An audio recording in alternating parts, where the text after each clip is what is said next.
અછત ગામમાં જળસંચય કામ કે ગોટાળો, ગ્રામજનોના સવાલો સામે તંત્ર મૌન કેમ?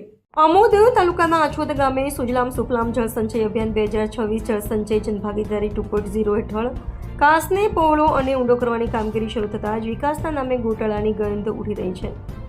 તારીખ 18/3/2026ના રોજ કાર્યપાલક ઇજનેરની કચેરી મધ્યમ સિંચાઈ યોજના વિભાગ દ્વારા સ્પષ્ટ હુકમ આપવામાં આવ્યો હતો કે કુદરતી પ્રવાહ મુજબ 1.2 મીટર પહોળાઈ, આશરે 2 કિલોમીટર લંબાઈ અને કુલ 2 લાખ ઘન મીટર માટી ખોદવાની મંજૂરી આપવામાં આવે. સાથે જ નિયમ મુજબ ખોદાયેલી માટીનો ઉપયોગ પાળા, સરકારી કામો અથવા ખેડૂતોના હિત માટે જ થવો જરૂરી ગણાવ્યો હતો. પરંતુ હકીકતમાં જમીન પરની સ્થિતિ હુકમથી વિપરીત દેખાઈ રહી હોવાનું ગ્રામજનો આક્ષેપ કરી રહ્યા છે. ગામ લોકોના જણાવ્યા મુજબ હુકમમાં દર્શાવેલ સ્થળને બદલે પરમાર સમાજ, સોલંકી સમાજ તેમજ ગૌચરની જમીન પર ખોદકામ ચાલી રહ્યું છે. જો આ આક્ષેપ સત્ય હોય તો આ માત્ર નિયમભંગ નહીં પરંતુ સામૂહિક સંપત્તિ સાથેની ગંભીર છેડછાડ ગણાશે. વધુમાં ગ્રામજનો દાવો કરી રહ્યા છે કે ખોદકામ દરમિયાન નીકળતી ક્ષારયુક્ત માટીનો ઉપયોગ દહેજ આમોદ માર્ગ પ્રોજેક્ટમાં કરવામાં આવી રહ્યો છે. કોઈ લેબોરેટરી ટેસ્ટિંગ વગર આવી માટીનો ઉપયોગ કરવામાં આવે તો રસ્તાની ગુણવત્તાને ટકાવવાનું અંગે ગંભીર પ્રશ્નો ઊભા થાય છે. જ્યાં નાણાંથી બનતા પ્રોજેક્ટમાં આવી બેદરકારી કેમ કરવામાં આવી રહી છે તે પણ એક ચર્ચાનો વિષય બન્યો છે.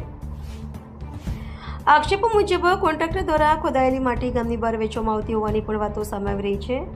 જો આ સત્ય છે તો સરકારી કામમાંથી મળતી સંપત્તિનો ખાનગી ફાયદા માટે ઉપયોગ થતો હોવાનો સીધો ભ્રષ્ટાચાર ગણાય.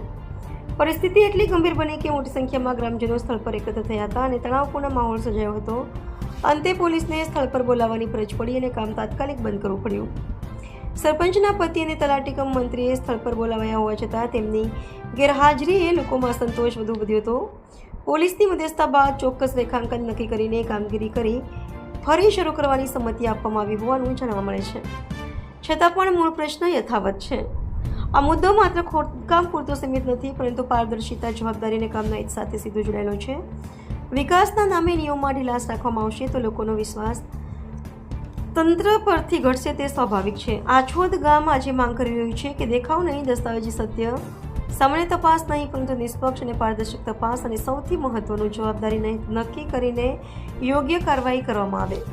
ઇકબાલ ઇસ્માઇલ પટેલ, એસટીડી. હું અબી તાલુકા પંચાયતમાં અપક્ષ તરીકે ચૂંટાયેલા સભ્ય છું. શું ઘટના બની છે અહીંયા? ઘટના એ બની છે કે આજે કેટલા ટાઈમ છે અહીંયા ખાડીનું કામ ચાલી રહેલું છે અને ખેડૂતોના આમાં કોઈ સંતોષ નથી. આ લોકો કોઈ માપણી આપતા નથી, માપણી પ્રમાણે કામ થતું નથી અને એમને ફાવે ત્યાં ખોદી કરે છે. અમે કોઈ એને ભ્રષ્ટાચારનો આક્ષેપ નથી કરતા, પણ ખેડૂતો માટે કામ થવું જોઈએ. ખેડૂતો કહે કે ભાઈ આ લાઈન કમ્પ્લીટ છે, ગૌચર માટે જે ઢોરોને પાણી પીવા માટે પાણી મળવું જોઈએ, એ અમારી માંગ છે. તો પ્લીઝ આ સરપંચને કલાકથી કોલ કરું, સરપંચ અહીંયા આવતા નથી. તલાટી આવે તોય અમને કોઈ વાંધો નહીં, તલાટી આવી જાય. આપણે કોઈની પર કોઈ આક્ષેપ ન કરે કે ભાઈ અમે ભ્રષ્ટાચાર. ભાઈ ગામના ખેડૂતો માટે ફાયદો થવો જોઈએ ને આપણે આ ગામના ખેડૂતો માટે કે ત્યાં એવું કે ભાઈ કમ્પ્લીટ લાઈન છે ત્યાં આગળ ખોદાવા અમે અલ્લાહના ગૌથી રાજી છે ને એ પ્રમાણે દરેક ગામના ખેડૂતને ફાયદો મળવો જોઈએ.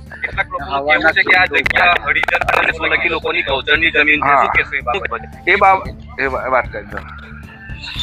એ નંબરની ખાડીનું ખોદાણ જે થઈ રહેલું છે, ખાડીનું ખોદાણથી અમને કોઈ વાંધો નથી, પરંતુ જે એની સાથે 14 નંબરનું ખોદાણ છે તેની અંદર જીવન નિર્વાહ માટે આદિવાસીને, દલિતોને જે સરકારે બબે એકર જમીન જે આપેલી છે, અમને હું ખબર કે તેની અંદરથી ખોદકામ ના થતું હોય. અમારી માંગ એક છે કે ગામ રૂબરૂ તમે માપણી સીટ કરો, સરકાર નથી બોલાવો, જીરાદાર વાળાને બોલાવો. માપણી સીટ જઈ તકીને ના થાય તઈ તકીને અમે ખોદકામ કરવા દઈએ નહીં. તમને અમારી માંગ એક જ છે. કેટલી બાજુથી ખોદકામ થાય છે? લગભગ મારા અંદાજથી તો 3 કિલોમીટર લગીનું આડેધડ ખોદકામ કરેલું છે. તે છતાં વારંવાર તલાટીને ફોન કરવાનો, સરપંચને ફોન કરવાનો, એ ફોન પર ખાલી મેસેજ આપી દે છે કે ભાઈ કામ બંધ થઈ જશે, તમે ફિકર ના કરો. તો અમારે ખેડૂતોને તડકે બેસી રહેવાનો અહીંયા, અમારે વાત જોવાની એ લોકોની. અમને આની અંદર થોડોક શક લાગે છે કે આ મોટા પાયે કૌભાંડ થઈ રહ્યું છે. એ ખુલ્લું પડવું જોઈએ. જો એ કદાચ દૂધ ને પાણીનું પાણી થતું હોય તો અમને કોઈ વાંધો નથી. અનેક રોડ રસ્તાઓ પર નુકસાન થયું છે, ડીપ તૂટી ગયેલો છે, રસ્તા ખલાસ થઈ ગયેલા છે કે જે અમારી લગભગ 1200 એકર જમીન કે જે કાયમ અમારા જવામાં આવવા માટે રસ્તો છે, એ ડીપ તૂટી જવાથી આ લોકોએ ખોદકામ અહીંયા ચાલુ કરી દીધેલું છે. મેન પ્રોબ્લેમ એ છે તો કાલે રેલ ચડશે, કાલે રસ્તા નહીં બને તો અમે જઈશું કઈ નહીં. ને વારંવાર કોન્ટ્રાક્ટર જે છે વારંવાર પોલીસની ધમકી આપે છે, પોલીસની ગાડીઓ આગળ મોકલે છે કે અમને ખેડૂતોને દબાવવાની કોશિશ કરે છે. આ યોગ્ય નથી. આ ખોદકામ કઈ યોજના હેઠળ ચાલે છે? સુજલામ સુફલામ યોજના હેઠળ. હવે એ લોકોના નકશા પર ઢાઢર નદી છે, પણ અમારી પાસે એ સરકાર નકશો ખોલે તો રૂપા અને વેલમ ખાડી બે બોલે છે. ભલે એ ગમે તેટલી બોલતી હોય, એ માપણી કરીને ખોડે તો અમને કોઈ વાંધો નથી, પણ જે પહોળાઈની થવી જોઈએ, જે એની ઊંડાઈ થવી જોઈએ, એ કોઈ યોગ્ય નથી. આડેધડ માટી ખોડે છે, આડેધડ. આ ઢોળ પડશે, તમે જોઈ લો, કેમેરો માણીને તમે જોઈ લો કે કેવી માટી નાખે છે ને કેવું જણે નીકળે છે પાણી ખોડીને બીજી જગ્યાએ જતા રહે છે. આ કઈ યોગ્ય થોડું છે? આ માટી ખોદાણ કરીને ક્યાં નાખે છે?